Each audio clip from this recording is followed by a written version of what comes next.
Ah, title nitong post na to actually is do not be afraid of the collapse. Kasi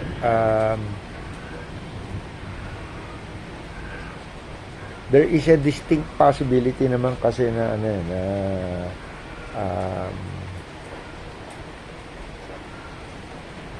there is a distinct possibility kasi na there are positives na mangyayari as the paradigm collapses. Yung first premise ko kasi yung series of articles that I've been writing is that we are now at the cusp of a paradigm shift. Meaning to say, bakit siya paradigm shift? Kasi 'di ba, sabi nga ni Thomas Kuhn, ang paradigm shift mangyayari pag yung dominant polarities, anong tawag dito, can no longer address the implied social contract. At the same time, anong tawag dito, nagba-bifurcation. Ibig sabihin is, tingnan nyo lahat ng institutions natin, lahat ng natin, wala nang makapagbigay ng projection or prediction. Nagko-collapse na siya actually. So yun ang time na nagkakaroon ng paradigm shift. Tapos kung titingnan nyo, pare-pareho, sabay-sabay nangyari. AI is, hindi naman natin masabing black swan event. Parang siguro creeping, pero anong tawag doon? Nangyari yon. Pag titingnan mo sa physics, nagkakaroon na rin ng paradigm shift kasi ngayon, nag-give way yung akala natin hindi mag-give way ng materialism. Nagkakaroon ng idealistic model ng physics. Pasensya na kayo, masyadong ito na pinaka-ultra nerd ko na na post. Pero this post is actually for people na nakikita na yung paradigm shift. Ang tingin ko, basta relax tayo, tapos we get to think for ourselves, diba? And take a look at the advantages that we have, and concentrate on the roles we must be doing as individuals, as members of society, as members of the bayan, diba? Wag na nating intindihin na hindi na iunawaan ng karamihan sa atin, at saka yung kumbaga yung pagkatigas ng ulo ng Pilipino.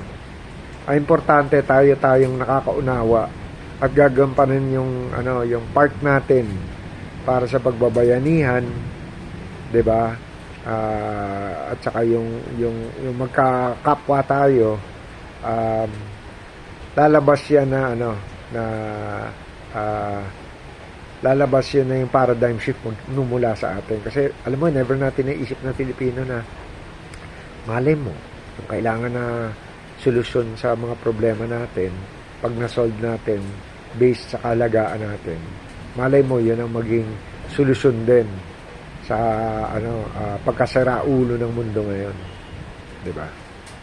So, yun ang una. Pangalawa, anong klaseng mindset or state of mind ang kailangan natin? Ang kailangan natin, huwag tayo mahalo dun sa away.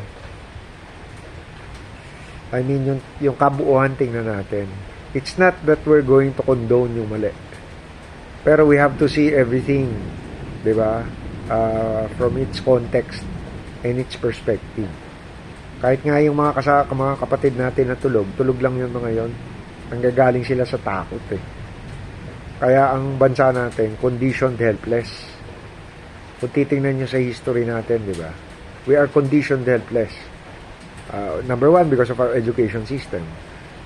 Number two, because of our history of failed starts. At saka history of failed potential. So parang nawawalan ng gana. Admittedly, sa emotional tayo masyado. Pero I think ang paradigm shift will happen. Ang paradigm shift will happen from the very small percent. Kasi sa permaculture, pag sa nature titingnan mo succession of species. Every time nagkakaroon ng rapid change ng environment, magugulat kami nag-emerge. Yung mga yung akala mo mag-isa ka na nakikita mo, pero magugulat ka pagka nagsalita ka, marami na pala kayo nakakita. So sayang yung energy na trying to convince yung hindi nakakaintindi. That is a losing proposition. 'Di ba? Don't argue with them. 'Di ba? Do not belittle them. Kasi nga ang key talaga natin ngayon actually is to think for ourselves seminally. So, marami sa inyo nakakaunawa nitong nangyayari unti-unti. Pansinin mo, nagkakakilala. Akala mo mag-isa ka lang, pero ganun nga ang tipping point eh. You're going to start to realize na marami na pala tayo. Tapos, yung pinaghihirapan natin na akala natin, we are standing behind the shoulders of others that have gone ahead of us. And it is actually understandable that we can see something that they cannot. 'Di ba? The reason why we are able to see what we're able to see is also because of them. The important thing is yung yakapin na natin. We actualize, 'di ba? We actualize the potential. Potentialities yan kasi lahat yan eh. There are narratives. So, 'di ba? Ito maintindihan nyo, 'di ba? Lahat ng mga doyens natin sa mga pinagsusundan natin ng mga methodologies, ang basis lang naman nila theories eh. Political theory, economic theory, scientific theory, they're all theories. And what our education system failed to impress upon us is that theories are not sacred rules or 100% real. They are placeholders for the best possible explanation for now. 'Di ba? Pag nakikita mo lahat ng institutions that are based on their theories are now crumbling. And that is a natural progression. 'Di ba? That is a natural progression. The key in order for us to take advantage, 'di ba, of the bifurcation is to actually have a critical self-assessment of ourselves as an individual, have a seeing of our real normative culture and our values, and design the systems, our systems based on our values, which are based on our culture, which are based on yung yung environment, which is based also on comparative advantages. 'Di ba? So parang akala mo highfalutin lahat ng pinagsasabi ko. Pero you're going to see, 'di ba, that as the weeks go along, 'di ba? Ika nga sa Lord of the Rings, look to the west then. 'Di ba? Kapit bisig. Look to the emergent at the local level, 'di ba? Tapos tingnan nyo, nangyayari around the world. While everything is crumbling, something is rising up. Look to ecological economics.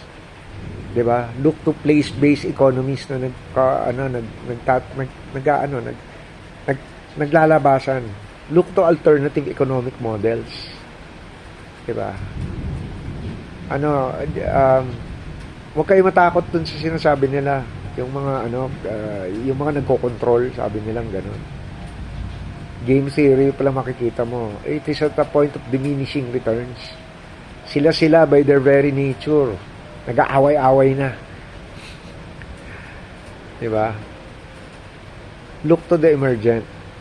So anyway, yun, sorry parang cryptic yung sinasabi ko. Pero it is grounded in reality. And the next few weeks, makikita nyo, it looks complex, but it is simple. Ang susi nga doon, di ba? Kaya lagi ko sinasabi, panunumbalik sa pagbabayanihan. Ayun, sige, salamat.